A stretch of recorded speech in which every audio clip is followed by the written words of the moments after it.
Today I'm finishing my Lemoyne star quilt.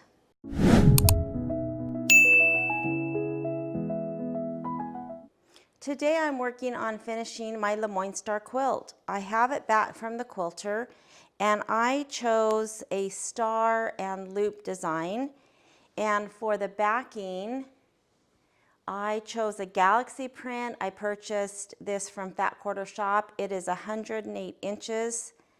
And I purchased a couple of yards. I am going to actually use this for the binding as well. But what I need to do is trim my quilt square. Now I know that long armors will trim for you, and that was something that my long armor said she could do, but I wanted to go ahead and do it myself. So I have the batting and the backing, of course, larger than my quilt, and I need to trim all this and make sure my quilt is still square. So I'm just going to trim along the border of this quilt. The first thing I'm going to do is take just a large 12-inch ruler, and I'm going to square up the corners. I'm going to do all 4 corners, and then I am going to just take a little bit longer ruler and connect those corner cuts. So what I need to do is just make sure I'm getting this as square as possible.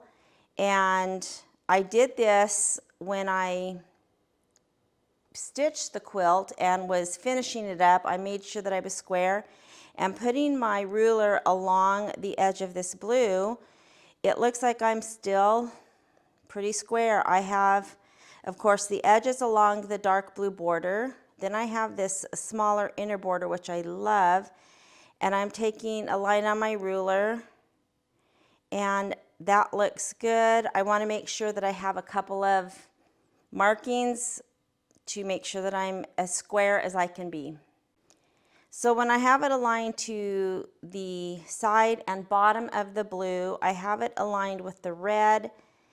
I have this red, I can tell is pretty even, this mark above the red. This mark over here is above the seam, but it's pretty even. I am confident that that is a good square corner. Now, if I look at my actual Lemoyne star, there's a mark on my ruler that goes down close to the center, and it's not perfect. It's a lot closer down here than it is up here. However, I'm doing the best I can with the borders, and I'm going to call that good. This is my first ever quilt, and I think it looks great. I'm happy with it, so I'm going to call this good. So what I'm going to do is trim and finish this corner.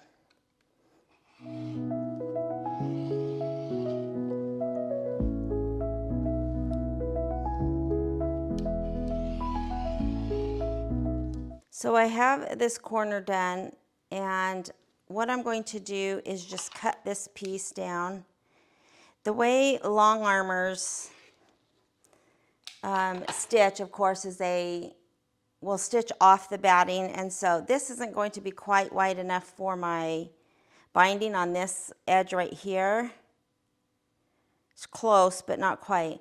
And so I don't need to worry about this edge. This edge, once I get this whole quilt trimmed, I will trim off the batting, and I have 2 probably strips that I will be able to use for my binding with the width of this. All right, so now that I've done that corner, it looks great. I am going to do that to each corner, and then again, when those corners are done, I will just take a longer ruler, line it up.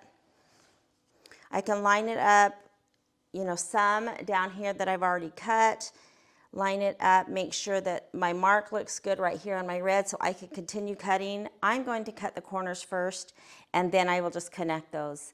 And then I'm ready to cut my binding strips.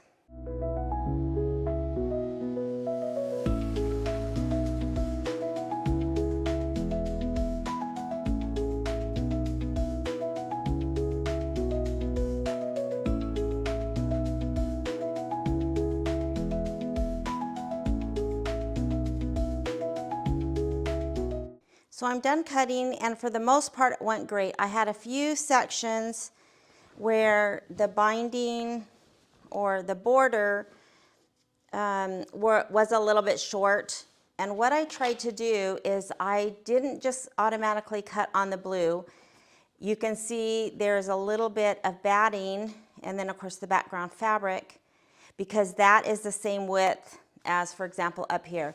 So what I did is when I was connecting these, I made sure that I lined up my 2-inch mark, which is about where the outer part of this red border. I tried to do my best to keep that 2 inches along that and cut. And so there are, again, a few places that have a little bit of extra batting. Anyways, again, I had a few spots, but overall it went pretty good. So now I'm going to lay my fabric out. I'm going to take my the batting off, and I'll probably just cut it.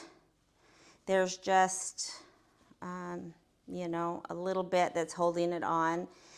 And then I'm going to use this for my binding strips. You can tell that these are not really the same blues. They don't match perfectly. This background has darks all the way to lights, and I think it's going to be a great binding. It's going to match the back of the quilt, and my grandson's going to love it. All right, so I'm going to get this binding part taken care of.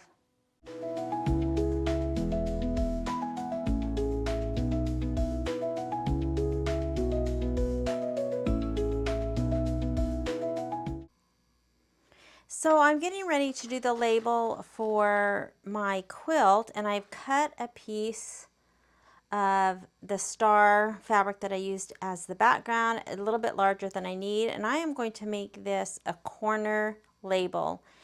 Again, this is my first quilt that I'm finishing, and I haven't done a label, but I've done the little triangles for hanging wall quilts, and so I thought I would do something similar for the label.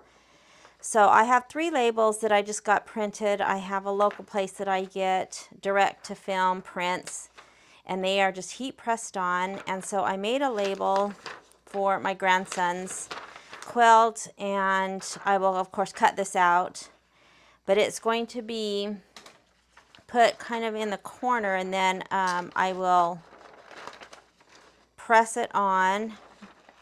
This really needs, this direct to film DTF really needs a heat press. It needs to be 330 degrees for 15 seconds. And so if I line my ruler up with these 2 cut edges, I want to make sure that I folded this pretty even, and I can see this line that goes right here is pretty even. I'm not, you know, tapering off. And so I am just going to cut this. I'm on my wool mat, and so it gives, not really the best place to cut, but I was just here pressing. And so if I cut this, now I am going to go start my binding. I'll show you what I'll do with that. And then I'm just going to, in the corner, put this on and sew when I put my binding on. All right, so let's go start the binding. I'm ready to sew my binding strips together, and I did make one change. I am going to try binding strips that are only 2 inches wide, and that's not very common. I normally cut mine 2 1/4. The standard is 2 1/2, and I recently ran across a video from Corey Yoder from Coriander Quilts, and she mentioned she likes to cut her binding strips to 2 inches. So I thought I'm going to try that. And so I have my strips cut to 2 inches, and I am going to sew them diagonal so that I have, you know, one long continuous strip to put around my quilt. Now you can mark with a ruler and a pencil from this corner down to the underneath corner.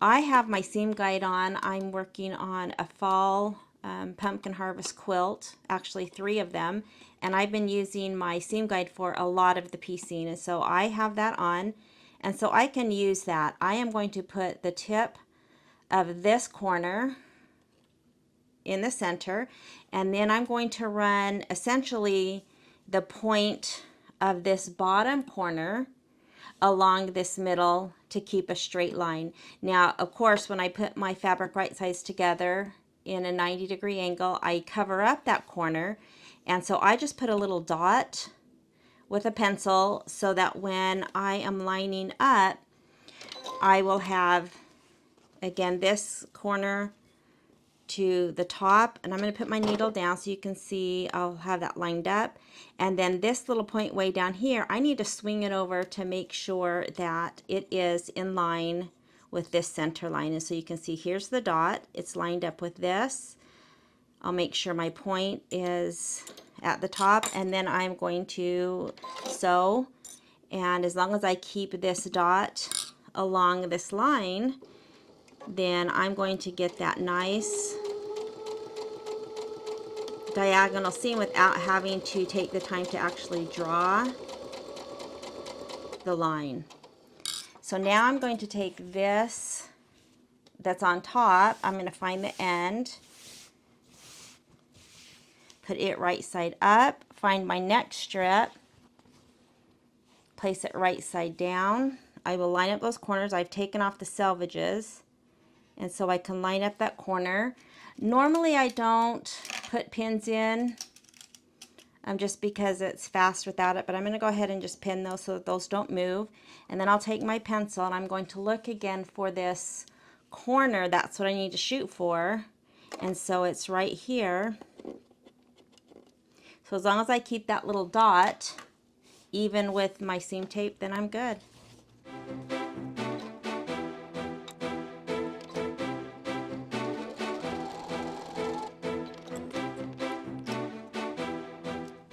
I'm ready to sew my binding on, and I have pressed it in half, and on the very end, or the very start, I pressed that piece up so that the right edge lines up along the top, and I will use this to join my binding at the end. That super quick, easy method. So I have a tail of about, I don't know, 8 inches or so that I am leaving unsewn. And I am going to try something new with my binding. Now, I mentioned in another video that I am doing 2 projects where I have 2-inch binding, 2-inch binding strips.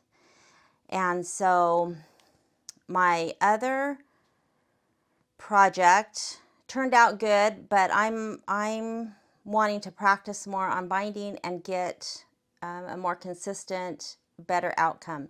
So I'm trying something different with this 2-inch binding. Now, normally I sew the binding on with a 1/4 inch, and I sew just a 1/2 inch of stitching with my foot that I always use, and it's the 1/4 inch foot that has a little guide. And that's what I normally do. And then when you fold this over and wrap it to the other side, it gives a small finished binding on this side, and then the part that wraps around is longer, so when I would stitch in the ditch, I would have quite a bit sticking out of where the top stitch is on the other side, and I didn't really like that. So I'm going to try making my seam allowance just a little bit bigger than a 1/4 inch and see if that helps, because what I'm going to do is try to get my binding the same size on each side of the quilt. So when I stitch the top stitching on the front side, I'm actually wanting that top stitching to be on the binding, which I've never done before. Most people either stitch in the ditch, or if they have the wider binding that wraps around and they stitch at the end or the fold of the binding, then there will be a line of stitching down the binding that you can see. And I want to try to get that top stitching on both sides of the binding. So I did a little bit of a practice run, and this is kind of what I'm looking for.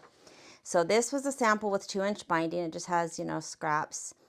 And you can see that that top stitch is right along that fold, which is what I want. And then if I turn it over, you can see that the back looks just the same. It has the top stitching on the binding and not a line running down the side or stitching in the ditch, which would make this top stitching farther away from the fold. So I hope that makes sense. And so this is what I'm going to try to do on this quilt. And so with my 1/4 inch that I just stitched, I just did that so I can show you how little I am adding to the seam allowance. And something else, when I was rewatching Corey Yoder from Coriander Quilts about her 2-inch binding, she mentioned that if you are not getting the results that you want, try different feet. And I had never really thought about that. I assumed that using, you know, a 1/4 inch or at least a 1/4 inch seam was standard, and it really is. And I wasn't really sure. I thought I was doing everything right, but I could definitely improve. And so I have decided to use just my open toe foot. This is just a plain open toe foot, and I, on my little sample that I just showed, used this foot and kind of adjusted it. So I'm going to hope to replicate that on here. So what I came up with is if I use the outside edge of the foot to put my binding on, and I'm going to go right at where I started this 1/4 inch so that I can show you how little I'm actually moving my seam allowance, but it makes a difference. So I'm right there even with that stitching, and I'm just using white, just whatever, you know, I piece with to put this on, and then I'm going to change to a blue when I do the top stitching. So I'm going to line the quilt to the outside of this foot, and of course you see my needle in the center position would be way over here, and that of course is too thick. So I needed to move my needle over so it's not quite to the 1/4 inch, so it's to the outside left of that, so that it's a little bit bigger of a seam allowance. So on my baby lock, again, this button right here, this little slide button, is for 2 purposes. It can either make my machine go slow, medium, or fast, so that my machine will cap the speed whether you have your foot pressed all the way down or not. And that's how I usually stitch. Or you can make this so that it moves the needle to the right or the left. And so for me, on my Baby Lock Soprano, I choose this little notebook. It's for the settings. And I go down to the width control. And normally I have it set off so that I can choose the speed. When it's on, I can move my needle to the right or to the left. So I am going to move this to the right as I want it closer to that 1/4 inch. And so if I select OK, this is the number that I'm looking for. And honestly, this is something that I just recently learned. I didn't realize that 3.5 millimeter on this setting is the center needle position. I always thought that was just for the zigzags, and I didn't really know that it played a role in moving the needle right to the left. So I want to move this to the right, and I'm just looking at my needle, and I'll show you in just a minute. So now I'm at a 4, and I think I'm going to try 5. So I've moved my needle over just a little bit. So let me show you. So I'm going to just lower my needle with the button that lowers it up and down, and I'm going to see where my needle falls in relation to that little 1/4 inch seam that I stitched. And if you note, I'm not sure you can see, let me put the presser foot down. It is just to the left of my 1/4 inch seam, and as little as that seems, like it's moved over and that wouldn't make a difference. It is going to make a difference. So I'm going to test this, and I'm just going to sew a couple of inches and flip my binding to see if that's what it's, you know, if that's the way I want it. So I'm going to cut. And then when I pull this out, you can see that it is just barely over. And again, that doesn't seem like it would really do anything. But let me test this and see if it's where I want my seam allowance to be. So now when I flip this over to the front, and this might not have been the best place to start, you can see that I have a lot of batting showing right here, and that's because I needed to measure, and I had, this was the worst part of the border. I had one other place, but it wasn't this bad, and I happened to pick it to start my binding. I just noticed that when I flipped it over. And this binding got kind of bunched up and wrinkled, and so in order to make everything straight, when I showed cutting and squaring up the quilt, I couldn't just go to the edge, because then that would actually not be straight. And so that's why you see so much batting, which normally, you know, most of it looks like this. But this is you can see this big pleat that happened when it was being quilted, and that's fine. So, and also you can see the big basting stitches. And so some of them are quite low, and I will probably have to take out, because you can see when I fold this back, I can see the basting stitch. Luckily, they're huge stitches, and I'll just take out whatever I can see when I'm done binding. But you can see this little row of stitching. It's actually right above that is where I just sewed the binding on. So when I flip this and I wrap it so it's nice and tight against the edge of the quilt, you can see that it just barely covers that stitching, and that's what I want. So if you look at this side, and I know it's hard to see because of the colors, that this amount of binding and the back side of amount of binding showing are the same, and usually they are not. And so this is a new technique that I'm going to try. So when I flip this and top stitch, I'm going to top stitch on the front, because I think the needle side, you know, gives a better top stitch than the bobbin side. But I am going to do it with dark thread. But when I top stitch, I'm hoping that I am going to be stitching on the binding and not the actual quilt, which again is a new technique, and I really haven't seen that before. Most of the time when you fold this over, this is much larger, and so when you top stitch and this is wider, then your row of stitching would be about where that basting is and would actually be on the quilt. Or again, if you stitch in the ditch and this is wider, then your top stitching is not going to be on the edge of the binding. It's going to be set back, and you're going to have kind of a floppy edge in the binding.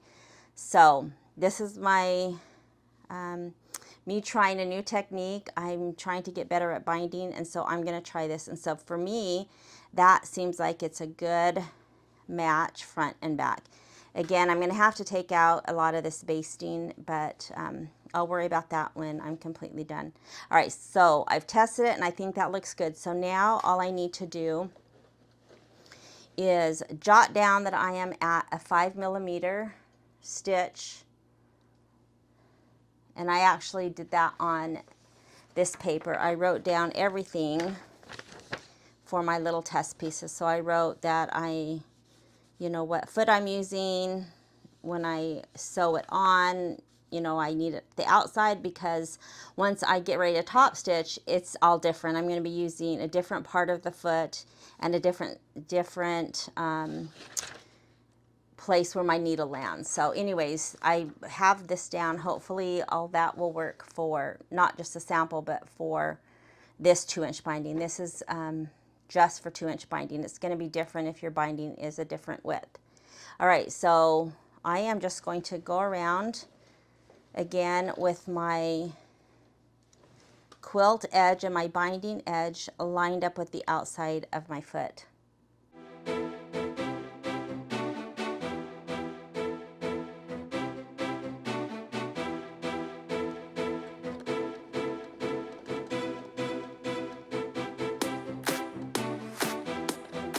Now I'm ready to do the corner just like, you know, regular binding. So I've tacked off here, and I want to have this in a 45-degree angle, this in the same line, the binding in the next side of the quilt, and then take this and fold it so that the fold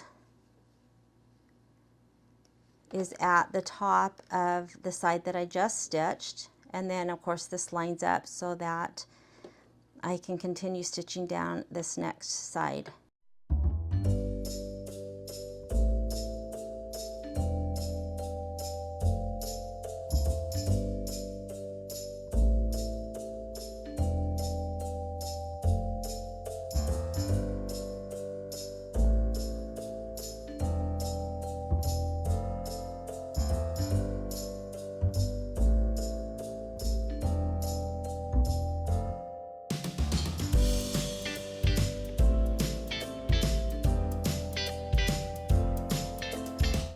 So what I did when I first started is I pinned my corner that I wanted my label in, and now I've come to that corner, so I'm going to unpin this and put the label that I had prepared earlier.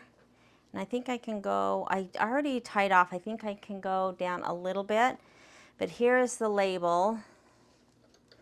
And so I am going to just clip it and then just sew the binding on as normal, and this will get caught in the binding. I'll do my corner as normal, and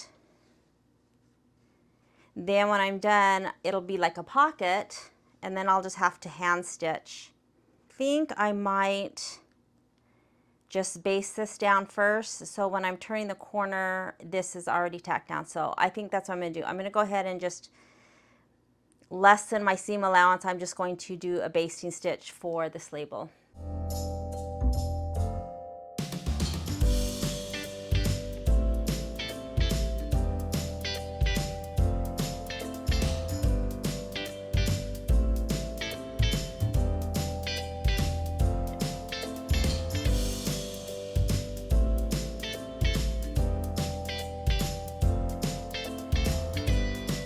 So I stopped and tacked off. Here's where I ended, and here's my starting. So I have, I don't know, probably 15 inches or so. That's probably much longer than I really need. So what I need to do is I have my very first piece that I folded and pressed with an iron. You can see that crease. So I'm going to refold that and lay this how it will be stitched. So just making sure that I don't, you know, pull or have it too loose. Have it lined up with the edge. I'm going to clip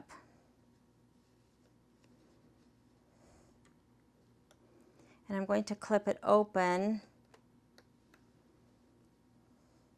with the end folded.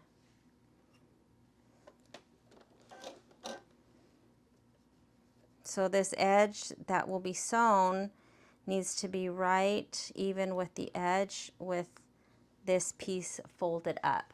So now with the piece that I just ended with, I will do the same thing. I will lay it flat till I meet this folded piece, and then I'm going to fold this back on itself.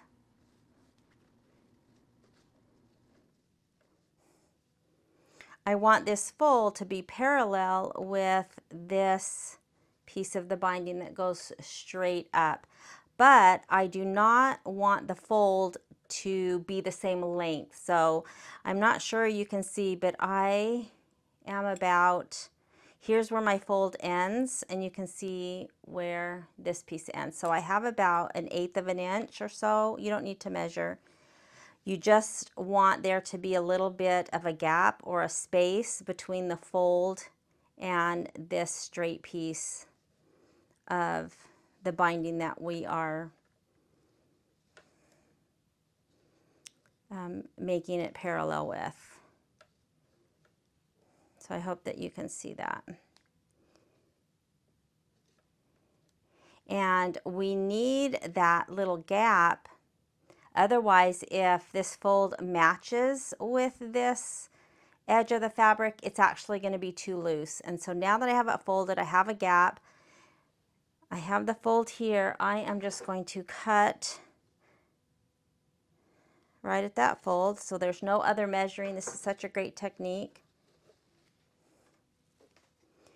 And now I can remove these clips because we're done with needing it to be flat. And I need to put these two together. The first thing I'm going to do is I'm going to take a big pleat in my quilt. I'm going to need some slack, of course, when I sew these ends, and it's easier. So I'm just going to pleat this up.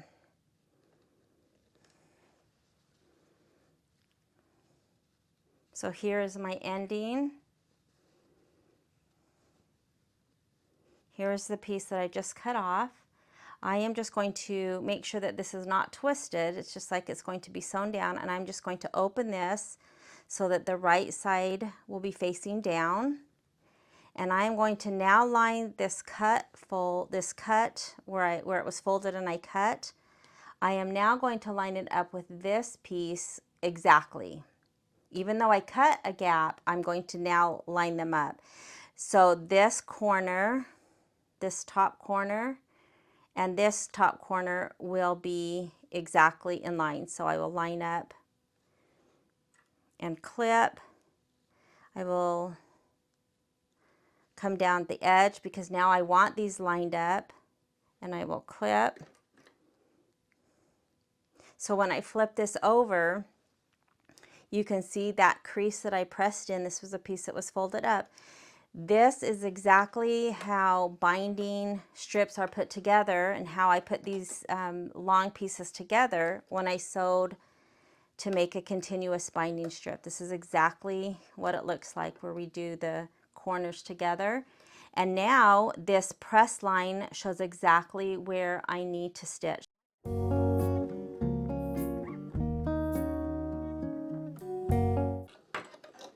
Now what I will do before I cut it, even though I'm pretty confident that that's correct, I always make sure that I've not sewn it wrong, because if you cut it off and find that something's twisted and you didn't sew it correctly, you would have to add another piece of binding and start all over. So in order to check, all you have to do is just pull these two binding pieces together. You can see that it is flat.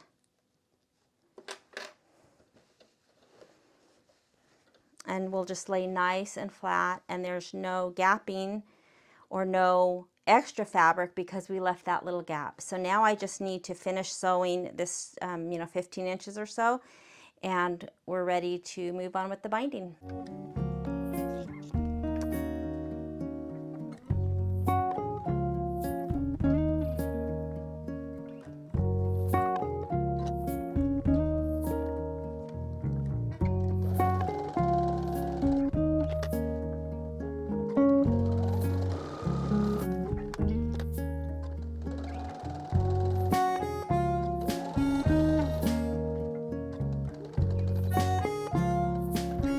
The next thing I'm going to do before I go press this, because I am going to press this on the side that I just sewed so that it's nice and flat, is I need to go around and take out any of the basting that was from when the quilt was quilted. And if you see, there might be just a few spots, and luckily they are super, I think I mentioned this earlier, they are super long, just basting stitches. But the reason I didn't take out that basting first is because I wanted my quilt to, you know, be tacked down while I was putting my binding on and not have those open edges. And so even though some of these show, it's easy just to take out those few sections. But I'll just look around the quilt and anything that I see. Again, they're super long stitches. And I'll just remove them. And so I'm going to go around as I probably do this while I go around and pressing and start pressing it. If I come across a piece that I can see, then I'll just take it out and then continue pressing.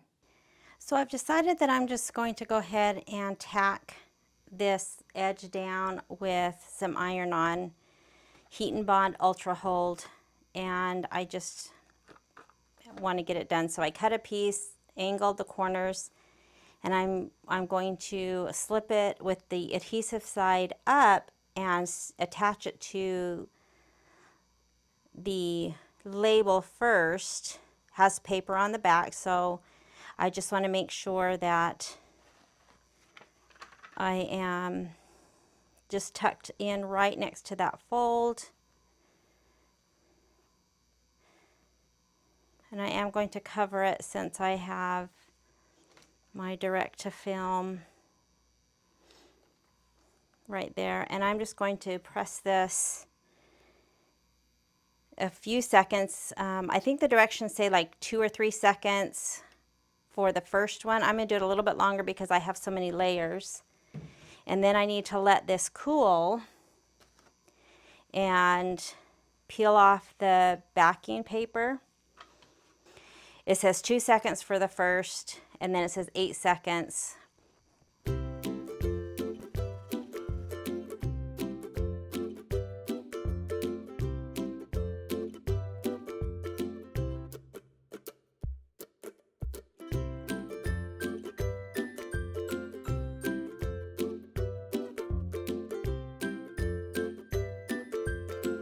For the binding, I am going to just put a little bit of glue, just a tiny thin line, just about in the middle from the edge of my quilt to my stitching. I'm not going to put it right near my stitching because I don't really want to stitch through it. And so usually I will just put a little bead just right kind of in the middle of that seam allowance. And you don't really need a whole bunch. Now I'm going to do the corner in just a minute, and then I'm just going to fold down, making sure my goal is to cover that stitching that I stitched the binding on the other side.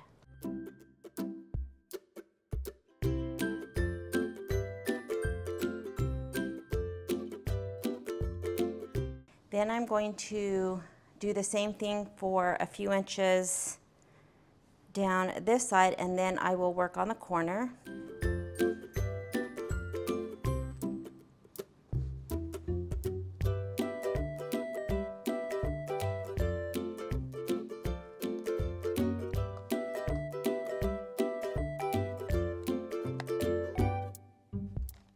So that looks good. You can see that I have covered up my stitching, which is exactly what I want. Here's a light piece you can see right here. And I have about equal amounts, give or take, on both sides of the binding. Again, that's a little bit different than most people do. Now for the corner, I am going to fold it just like you would any other corner.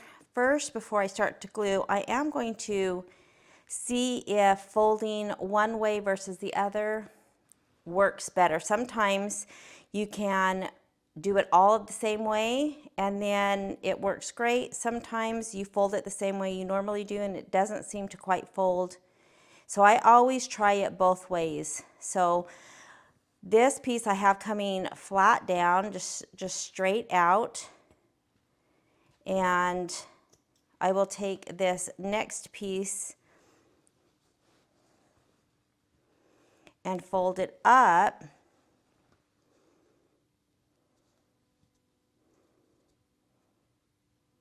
And that seems to lie pretty well.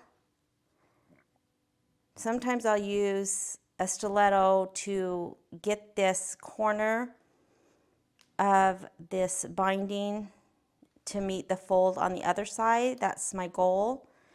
And that feels good. It feels pretty flat, but I'm going to try it the other way. And the other way would just be to open this top piece up and on the bottom lay it flat down first and then fold this one up.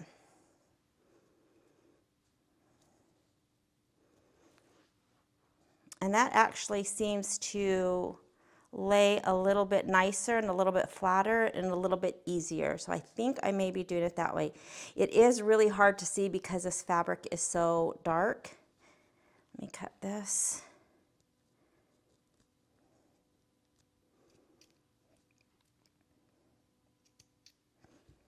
But it seemed to lay pretty nice. Actually, either way laid pretty nice. Sometimes you can definitely tell one way versus another lays much better. So however my point lays up the best to the next piece is how I'm going to stitch it down. I think I like it that way. So what I'll do is I'm going to put this bottom piece first. So I'm going to glue it.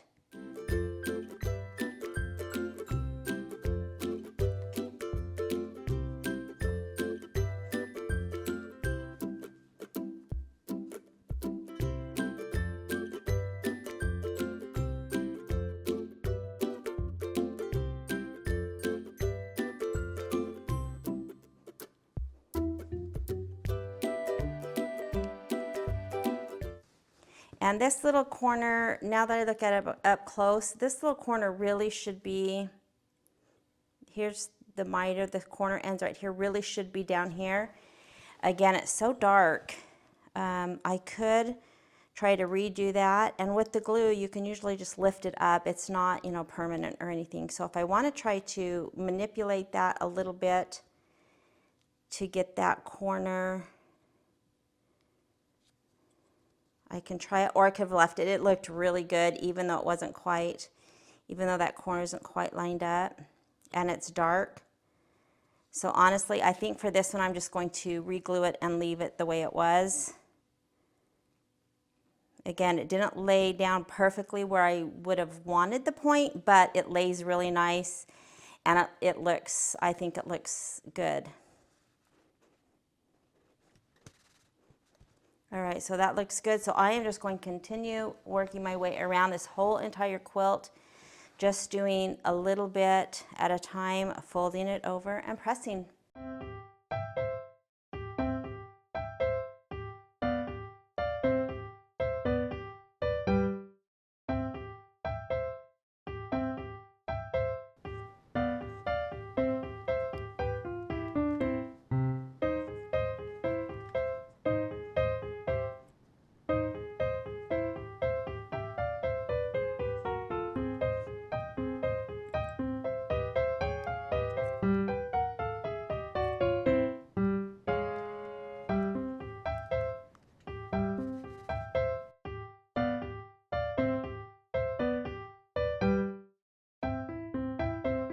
I also wanted to mention that I've been showing the binding starting at the top and kind of working my way down or from left to right.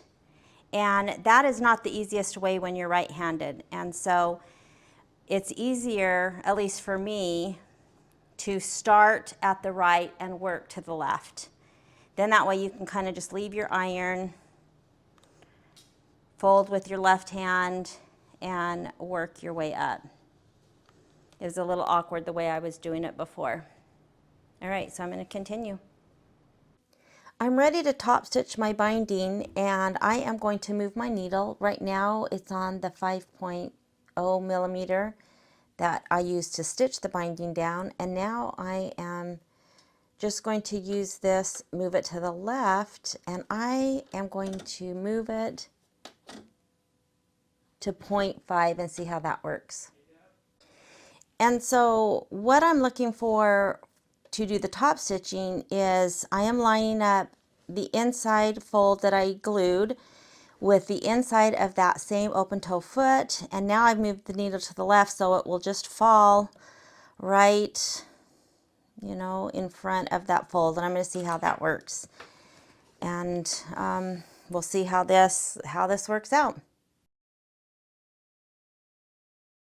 So I've stitched a little bit, and I of course used a dark bobbin, dark top thread, so it blends really well.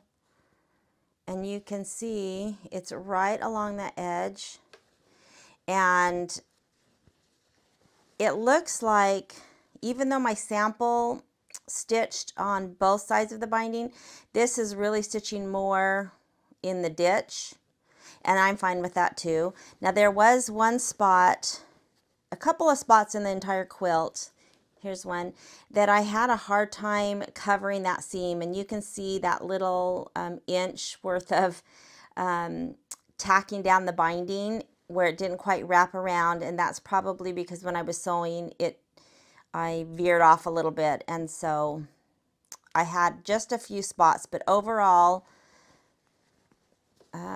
you know, it should look like this. So that's a better picture. You can see nice, even, and that's because I'm lining up that fold with the inside of the foot, the toe on this left side, and I think that's really helping me get a nice straight top stitch. I'm really liking how this looks. All right, so now I just need to finish, and I'll be done with this quilt.